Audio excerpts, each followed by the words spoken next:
بسم اللہ الرحمن الرحیم۔ لگ رہے ہیں نا جہنم کے اندر بھی اللہ نے کتے رکھے ہیں، جہنم کے اندر فرمایا یہ خارجی جہنم کے کتے ہیں، خوارج جہنم کے کتے ہیں جو جہنم کے اندر ہوں گے، کتے بن کر رہیں گے اور دوزخ کے اندر رہیں گے۔ اللہم لا تجعلنا منہم۔ آج خوارج کوئی مسلک نہیں ہے، خوارج آج کوئی مسلک نہیں، الگ سے کوئی جماعت نہیں ہے، کوئی اہل حدیث ہو سکتا ہے، کوئی دیوبندی ہو سکتا ہے، کوئی بریلوی ہو سکتا ہے، بس جس کا نقطہ نظر وہ ہوگا، چاہے وہ رفع الیدین کرتا ہو، چاہے وہ ناف پہ ہاتھ باندھتا ہو، چاہے کوئی اور طریقے کی نماز پڑھتا ہو، وہ خارجی۔ آج وہ مسلک موجود نہیں ہے لیکن وہ نظریہ موجود ہے۔ جو بات میں آپ کو کہنا چاہ رہا تھا وہ یہ کہ حضرت علی پر جب وار ہو گیا اور ایک دو دن آپ حیات بھی رہے، اس دوران لوگوں نے کہا اے علی آپ اپنے بعد کسی کو خلیفہ نامزد کر دیں، آپ اپنے بعد کسی کو خلیفہ نامزد کر دیں۔ سیدنا علی المرتضی رضی اللہ تعالیٰ عنہ نے کہا لیکن اترکک کما ترککم رسول اللہ صلی اللہ علیہ وسلم، میں تمہیں ایسے ہی چھوڑ کے جاؤں گا جیسے رسول اللہ صلی اللہ علیہ وسلم نے تمہیں چھوڑا تھا۔ اس جملے کا کیا مطلب ہے کہ جیسے رسول اللہ نے اپنے بعد کسی کی نامزدگی نہیں کی تھی میں بھی نہیں کروں گا۔ اب آپ اس غدیر خم والی بات کو لیجئے، اگر اس روایت کا مطلب حضرت علی بلا فصل خلیفہ بن گئے تو جب لوگوں نے کہا کہ آپ اپنے بعد خلیفے کی نامزدگی کیجئے تو آپ یہ نہ فرماتے کہ میں ایسے جانا چاہتا ہوں جیسے رسول اللہ بغیر نامزدگی کے چلے گئے، میں بھی ایسے جانا چاہتا ہوں۔ اگر اللہ کے رسول نے حضرت علی کا نامزد کر دیا تھا تو نعوذ باللہ حضرت علی کا یہ کہنا بالکل غلط ہے، یہ جملہ تو پھر بالکل غلط ہے کہ اللہ کے رسول نے کہہ دیا میرے بعد خلیفہ یہ ہوں۔ یہ بہت ساری باتیں ہیں جو آپ یک طرفہ کارروائی دیکھتے رہتے ہیں، سنتے رہتے ہیں۔ سوشل میڈیا کا دور ہے، لوگ بغیر علم کے بہت سارے ایسے لوگوں کی باتیں سنتے ہیں اور ان کے پاس اپنا دفاعی علم نہیں ہوتا، وہ اس سے متاثر ہوتے ہیں، پھر اپنا ذہن اور نظریہ بھی، نقطہ نظر بھی کچھ وہی بنا لیتے ہیں۔ اور دوسری بات یہ کہ اللہ کے رسول نے جب یہ فرمایا من کنت مولا فعلی مولا، جس کا میں مولا ہوں اس کا علی مولا ہے، تو لوگ ہم سے کہتے ہیں قاری صاحب آپ مولا علی کیوں نہیں کہتے؟ اعتراض تو بنتا ہے آپ مولا علی کیوں نہیں کہتے؟ اللہ کے رسول نے حضرت علی کو مولا بعد میں کہا، خود کو مولا پہلے کہا کہ من کنت مولا، جس کا میں مولا ہوں علی اس کا مولا ہے۔ علی بعد میں کہا، اپنے کو مولا پہلے کہا۔ تو میں نے کہا تم مولا رسول اللہ کیوں نہیں کہتے؟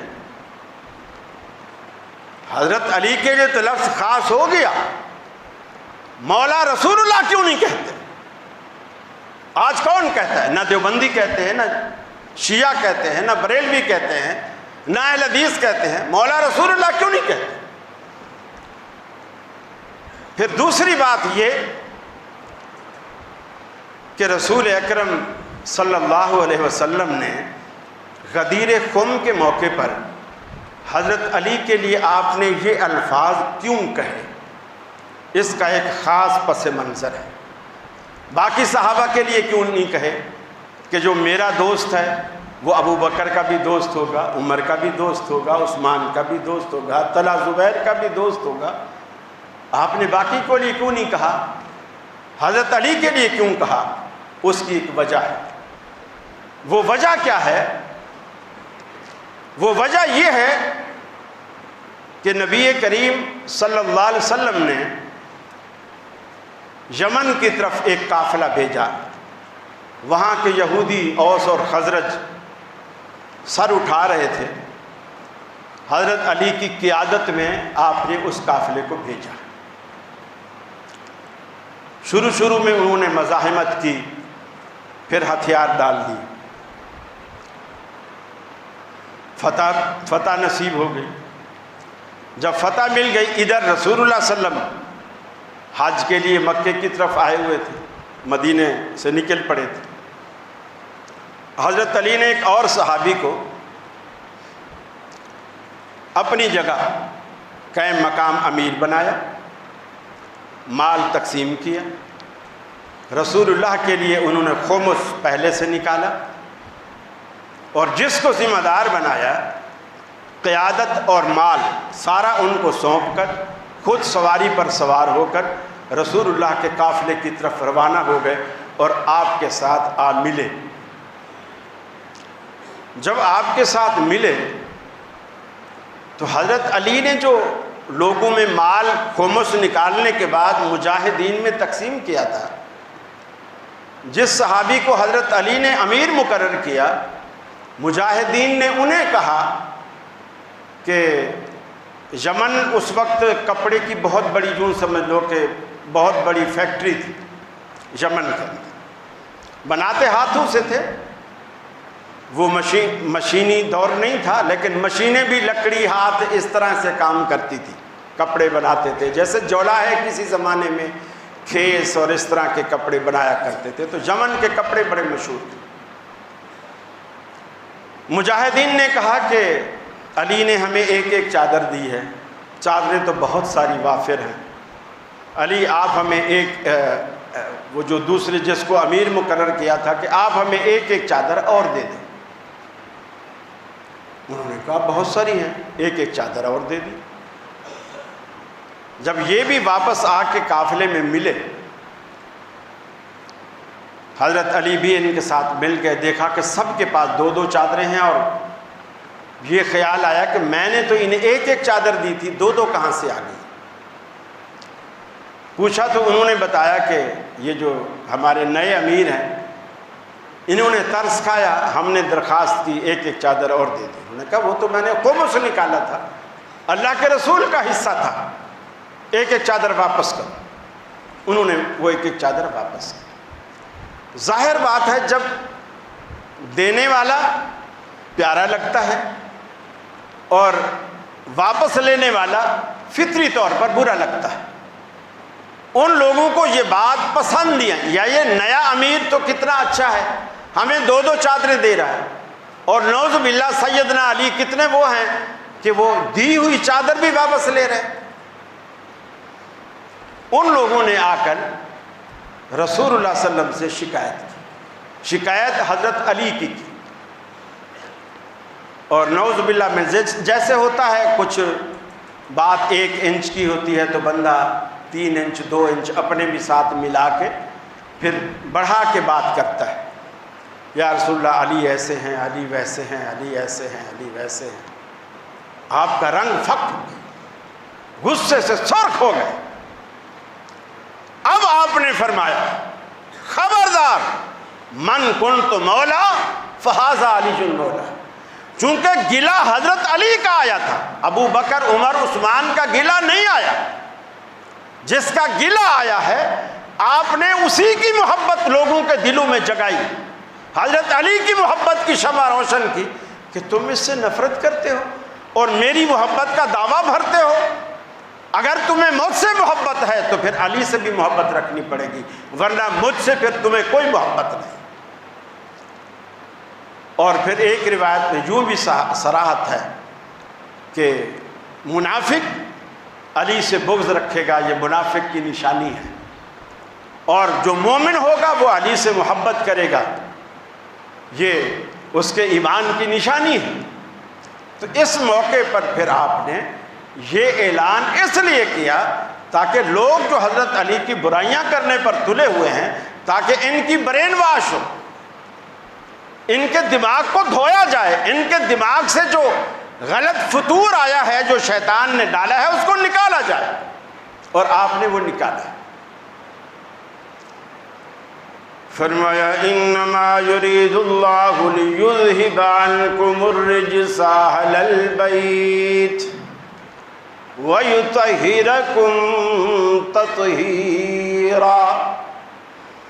اللہ رب العالمین یہ چاہتا ہے، اللہ کا یہ ارادہ ہے، لیذہب عنکم الرجس اہل البیت، اے نبی کے گھر والوں، اللہ رب العالمین یہ چاہتا ہے تم سے غلاظت کو، گندگی کو دور کر دے، وَيُطَهِّرَكُمْ تَطْهِيرًا، تمہیں پاک صاف بنا دے، تمہاری پوری زندگیاں بالکل پاکیزہ بنا دے، چونکہ تم نبی کے گھر والے ہو، نبی سے نسبت رکھتے ہو، نبی سے تعلق رکھتے ہو، نبی سے رشتہ جوڑتے ہو۔ اور اہل البیت میں صرف یہ 3 4 5 تنی لوگ نہیں ہیں، اہل بیت کے اندر آپ کی جتنی ازواج مطہرات ہیں وہ بھی شامل، ساری کی ساری ازواج مطہرات، آپ کی بیٹیاں، آپ کی پوتیاں، آپ کے نواسے جو بھی ہیں، وہ سارے اس کے اندر، آپ کے داماد حضرت علی رضی اللہ تعالیٰ، یہ سب شامل ہیں۔ لیکن اس طبقے نے ازواج کو تو بالکل باہر نکالا، ازواج کو بالکل باہر نکالا۔ حضرت جبریل آئے حضرت ابراہیم علیہ السلام کے پاس اور ان کی گھر والی کے پاس، انہیں بشارت دی کہ اللہ تبارک و تعالی، حالانکہ ابراہیم علیہ السلام بھی بوڑھے ہیں، ان کی گھر والی بھی بوڑھی ہے، اور اس ایج کو ہیں جس ایج میں بچے نہیں ہوتے، مینسز بند ہو جاتے ہیں، اس کے بعد حمل کے ٹھہرنے کے کوئی چانس نہیں ہوتے۔ حضرت جبریل نے آ کے کہا کہ اللہ آپ کو بیٹا دے گا، اسحاق بھی دے گا، من وراء اسحاق یعقوب، اور اسحاق کے بعد اللہ تبارک و تعالیٰ یعقوب بھی دے گا۔ تو بیوی نے کہا کیسے ہوگا؟ انا عجوز ہوں وہذا بالی شیخا، میں خود بھی بانجھ ہوں اور میرا یہ خامند بھی بوڑھا ہے۔ تو انہوں نے کہا یہ اللہ رب العالمین نے ایسا حکم کیا ہے، اللہ تبارک و تعالیٰ نے یہ حکم کیا ہے کہ ایسا ہوگا، یہ تو میں بھی نہیں جانتا کہ کیسے ہوگا، لیکن ہوگا، چونکہ اللہ نے کہا یا اہل البیت، اے گھر والو، یہ بات اللہ نے کہہ کر مجھے بھیجی ہے جو میں تمہیں بتا رہا ہوں۔ انہوں نے بھی بیوی کو اہل بیت کہا، اور ہمارے کلچر میں بھی یہ لفظ اسی طرح استعمال ہوتا ہے۔ ہم اہل بیت، چونکہ ہم عربی نہیں بولتے، کوئی کہتا ہے کہ جی میں پنجاب سے ادھر کراچی آ گیا ہوں، تو آپ پوچھتے ہیں کیا بچوں کے ساتھ آئے ہو؟ بچوں کا مطلب یہ نہیں ہوتا کہ 2 4 دودھ پیتے بچے اور 2 انگلی پکڑنے والے بچے، بچوں کے ساتھ آئے ہو کا مطلب ہوتا ہے اس میں گھر والی انڈرسٹوڈ ہوتی ہے، اس میں شامل ہوتی ہے، یہ کلچر ہے۔ تو عرب کلچر میں جب بھی اہل بیت کا لفظ استعمال کیا جاتا تھا، اس میں بچے، بیویاں سب مراد ہوتی تھی۔ تو آپ ایک خاص قسم کا جو چکر محرم کے اندر چلتا ہے، آپ اس سے بچ کے رہیں، ان سے دور رہیں، اور اللہ تعالیٰ سے ہمیشہ یہی دعا کریں جو آپ نماز میں پڑھتے ہیں نا، اہدنا الصراط المستقیم، 5 وقت آپ پڑھتے ہیں اللہ مجھے صراط مستقیم عطا کر دے۔ تو اللہ کے لیے جب آپ یہ دعا کرتے ہیں اللہ سے، تو آپ کے ذہن میں صراط مستقیم کا تصور بھی ہونا چاہیے۔ صراط الذین انعمت علیہم، اللہ مجھے صراط مستقیم تو عطا کر، لیکن صراط مستقیم وہ عطا کر انعمت علیہم، جو ان لوگوں کو تو نے عطا کیا جن پر تیرے انعام و کرام ہوئے۔ الذین انعم اللہ علیہم من النبیین والصدیقین والشہداء والصالحین، صدیقین والا راستہ، شہداء والا راستہ، انبیاء اور نیک لوگوں کا راستہ، اے اللہ ہمیں یہ راستہ عطا کر دے۔ جب بھی رب العالمین سے دعا مانگیے صراط مستقیم کی، اپنے ذہن میں صراط مستقیم بھی متعین کیجئے۔ صراط مستقیم وہ ہے جس پر ہمارے پیغمبر چل کے گئے، صحابہ کرام چل کے گئے، تبع تابعین چل کے گئے۔ جو نیک لوگوں کا جو راستہ رہا ہے اسی راستے پہ چلیے، یہی صراط مستقیم ہے۔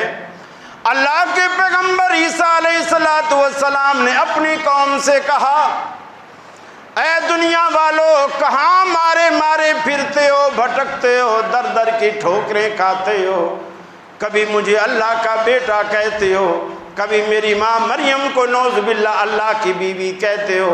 ان اللہ ربی و ربکم فاعبدوہ، بے شک اللہ بھی میرا رب ہے، تمہارا بھی رب ہے، فاعبدوہ، اسی کی بندگی کرو۔ ھذا صراط مستقیم، یہی سیدھا راستہ ہے۔ میرا رب بھی اللہ ہے، تمہارا رب بھی اللہ ہے، اسی رب کی بندگی دنیا میں کرتے رہو۔ ھذا صراط مستقیم، یہی سیدھا راستہ ہے۔ جب آپ دست بستہ ہاتھ باندھ کر اللہ سے درخواست کرتے ہیں اہدنا الصراط المستقیم، آپ کے ذہن میں یہ تصور ہونا چاہیے اللہ وہی راستہ جو تیرے انبیاء کا راستہ تھا، نبیوں کا راستہ تھا، شہداء کا راستہ تھا، صدیق و صلحاء کا راستہ تھا، وہ راستہ اللہ ہمیں عطا کر دے۔ اور جب آپ اللہ سے اس نیت کے ساتھ دعا کریں گے تو انشاءاللہ اللہ تعالیٰ آپ کے دل کے تالے کھولے گا، سارے قفل توڑے گا، اور اللہ رب العالمین انشاءاللہ آپ کو راہ راست پہ لائے گا۔ آپ اللہ تبارک و تعالیٰ سے مانگ کے تو دیکھیں، وہ تو دن رات دینے پر تلا ہوا ہے، بس وہ تو خود کہتا ہے ہم تو مائل بکرم ہیں، کوئی سائل ہی نہیں، راہ دکھلائے کسے کوئی راہ رو منزل ہی نہیں۔ وآخر دعوانا